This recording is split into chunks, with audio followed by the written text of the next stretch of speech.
하얀 신발을 신은 밝은 황금색 실루엣이 여전히 레데마고 카페 앞에 서서 멀어져 가는 날 지켜보고 있었다. 내가 그녀에게 손을 흔들어 인사하자 그녀도 꽃무늬 양산을 든 손을 흔들었다. 그런 그녀를 보고 나는 최근 몇 년 동안 단 한순간도 그녀를 잊은 적이 없으며 그녀를 처음 만났을 때만큼이나 사랑한다는 사실을 깨달았다. 1965년 3월 나는 30살이 되기 직전에 리마에 도착했다. 루이스 데라 푸엔테 우세다, 기에르모 로바톤, 뚱보 펄과 다른 미르 지도자들 사진이 신문마다 실려 있었고 텔레비전에도 매일 등장했다. 모든 사람들이 그들에 관해 말했다. 미르의 반란에는 부정할 수 없는 낭만적인 부분이 있었다. 미르 요원들은 스스로 언론 매체에 사진을 보내 농민과 노동자는 간악하고 불법적인 방법으로 수탈당한 희생자이며 벨라운드 테리 정부가 제국주의에 굴복했기 때문에 좌익혁명운동에 나서기로 결정했다고 알렸다. 미르 지도자들은 자신들의 얼굴을 그대로 노출시켰다. 그들은 머리카락과 수염을 길게 길렀고 손에는 소총을 들었으며 전투복인 검은색 터틀넥 스웨터와 카키색 바지를 입고 군화를 신었다. 파울은 여전히 뚱뚱했다. 코레오 신문 1면에 실린 사진에서 5명의 지도자 가운데 유일하게 파울만 미소 짓고 있었다. 이 미친놈들은 한 달도 버티지 못할 거야. 아타울포 라미엘 박사는 리마 중심가인 보사 거리의 사무실에서 그렇게 예언했다. 내가 그를 찾아간 어느 날 아침이었다. 페루를 제2의 쿠바로 만든다고. 자네 고모 알베르타가 무법자 같은 이 새로운 게릴라의 얼굴을 봤다면 아마 기절초풍에서 세상을 떠났을 거야. 그는 무장투쟁에 나서겠다는 미르의 예고를 그다지 심각하게 받아들이지 않았고 전국적으로도 이런 감정이 지배적인 듯했다. 사람들은 이들의 지각 없는 무모한 계획이 머지않아 실패할 것이라고 여겼다. 페루에서 보낸 몇 주 동안 나는 숨막힐 것 같은 느낌에 맥이 빠졌고 조국에서 내 자신이 고아처럼 느껴졌다. 나는 미라플로레스의 콜론 거리에 있는 알베르타 고모의 아파트에서 지냈다. 그곳에선 아직도 고모의 존재를 충분히 느낄 수 있었고 그곳에 있는 모든 것이 내게 그녀와 내 대학 시절 그리고 부모가 없던 10대 시절을 떠올리게 했다. 나는 그녀의 나이트 테이블 위에 내가 파리에서 보낸 편지가 날짜 순으로 정리되어 있는 것을 보고 감동했다. 나는 알레그레 동네에 살았던 미라플로레스의 옛 친구 몇 명을 만났고 그들 중 대여섯 명과 함께 어느 토요일에 비아 익스프레사 근처에 있는 중국 식당 쿠오아에서 식사를 하며 우리의 옛날 추억을 떠올렸다. 그런 추억을 제외하면 우리가 나눌 수 있는 얘기는 거의 없었다. 그들 대부분이 전도 유명한 전문가였고 특히 두 사람은 부모의 사업체에서 일하는 젊은 사업가여서 내가 프랑스에서 하는 일과 아무런 연관이 없었기 때문이다.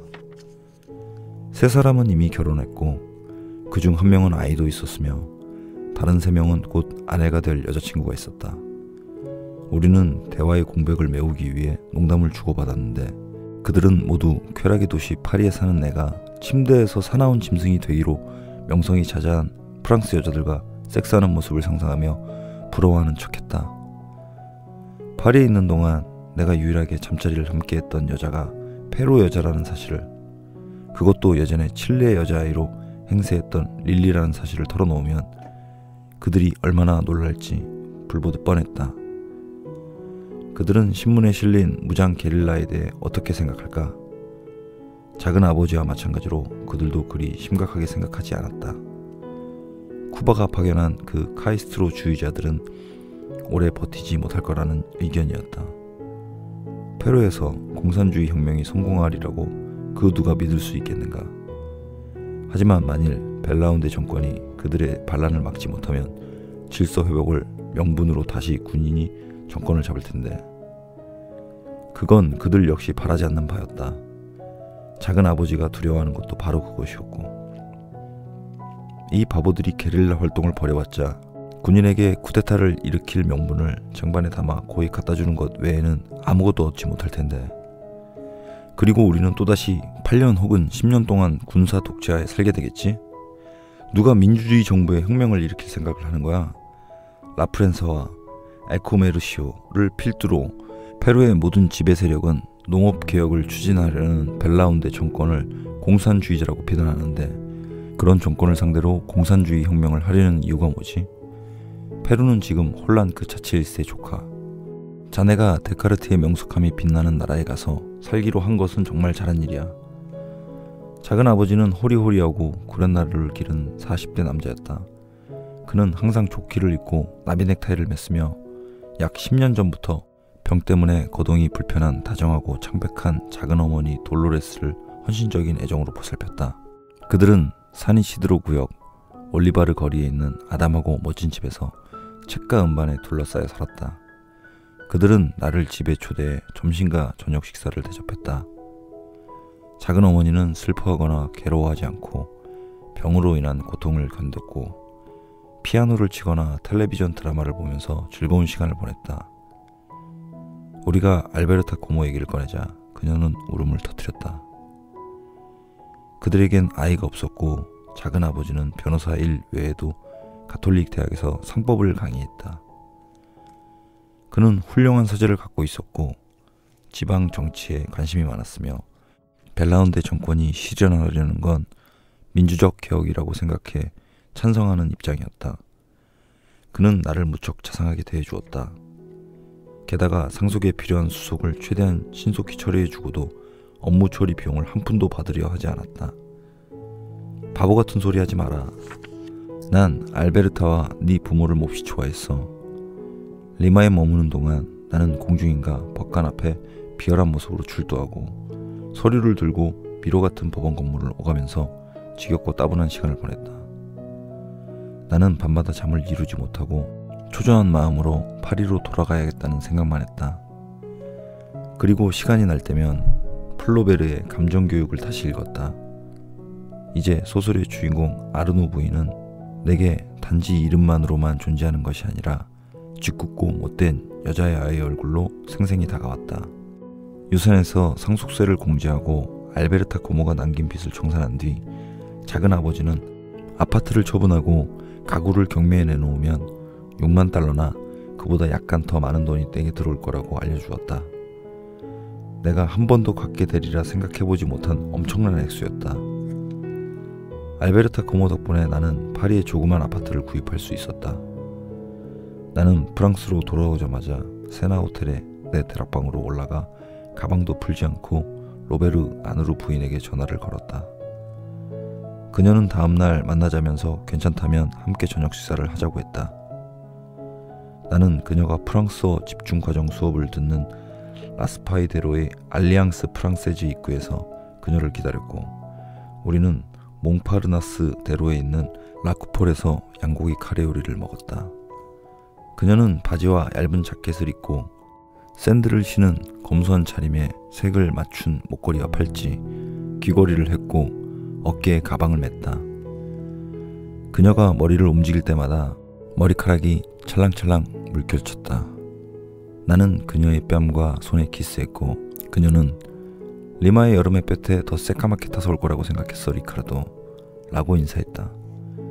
그녀는 이제 정말 우아한 여자가 되어 있었다. 옷 색깔도 서로 조화를 이루었고 화장도 점잖고 세련된 느낌이었다. 나는 그녀의 변신에 넋을 잃고 멍하니 바라보았다. 페루 얘기는 아예 하지 않았으면 좋겠어. 그녀가 하도 단호하게 말해 난 그 이유를 묻지도 못했다. 대신 내가 받은 유산에 관해 말하면서 아파트를 구하려는데 도와줄 수 있느냐고 물었다. 그녀는 열렬하게 박수치며 좋다고 했다. 정말 마음에 드는 생각인데 착한 소년. 가구 사고 아파트 꾸미는 일을 도와줄게. 난 내 아파트를 꾸며본 경험이 있잖아. 점점 멋져지고 있어. 너도 곧 보게 될 거야. 그 후 일주일 내내 우리는 매일 오후 그녀의 프랑스어 수업이 끝나면 카르티에 라탱 몽파르나스 14구의 부동산 사무실과 아파트를 미친듯이 돌아다녔고 마침내 조제프 그라니에 거리에 있는 침실 2개의 화장실과 부엌이 딸린 아파트를 발견했다. 전면이 마름모와 삼각형과 원 같은 기하학적 무늬로 디자인된 1930년대 아르데코 건물로 유네스코에서 아주 가까운 7구의 사관학교 인근에 있었다. 아파트 상태는 아주 좋았다. 비록 건물 내부 정원 쪽 방향이고 엘리베이터가 설치 중인 관계로 4층까지 걸어 올라가야 했지만 커다란 창문이 2개나 있고 파리의 하늘이 그대로 보이는 널찍한 오목 채광창도 있어 빛이 아주 잘 들었다. 값은 거의 7만 달러에 육박했지만 나는 문제없이 내 주거래은행인 소시에테 제네랄 은행에서 부족한 금액을 대출받을 수 있었다. 구입할 아파트를 알아보고 그곳을 청소하고 페인트 칠하고 사마리텐 백화점과 벼룩시장에서 구입한 가구와 소품으로 아파트를 치장하던 그 몇 주 동안 나는 매일, 아니 월요일에서 금요일까지 수업이 끝나는 시간부터 오후 4-5시까지 로베르 아르누 부인을 만났다. 그녀는 내 일을 즐겁게 도와주었고 부동산 직원이나 아파트 관리인과 대화하며 프랑스어를 연습했다. 그녀가 너무 기분 좋게 일을 해서 마치 그녀가 생기를 불어넣고 있는 그 아파트가 우리 두 사람이 함께 살 것처럼 보였다. 나는 그녀에게 그런 내 생각을 말했다. 그랬으면 좋겠지, 착한 소년? 우리는 앵벨리드 근처 투르빌 거리에 있는 비스트로에 있었다. 나는 그녀 손에 키스했고 사랑과 욕망에 들떠 그녀 입술을 찾았다. 그녀의 말에 여러 번 고개를 끄덕이면서 네가 이사하는 날 특별 개봉해 줄게. 그녀는 약속을 지켰다. 그날 우리는 두 번째 사랑을 나눴다. 이번에는 넓은 채광창으로 햇볕이 물밀듯 들어오는 환한 대낮이었다. 채광창에 호기심 많은 비둘기 몇 마리가 앉아 시트도 없이 매트리스 위에 벌거벗은 채 누워 껴안고 있는 우리를 지켜보았다. 사마리텐 백화점에서 배달해준 매트리스는 막 비닐을 뜯어낸 상태였다. 벽에서 까칠한 페인트 냄새가 풍겼다.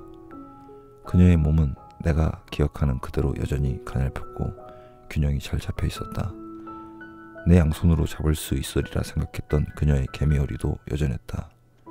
음모숱이 적은 음부는 거무스름한 연초록빛으로 반짝이는 부드러운 배나 허벅지보다 하였다.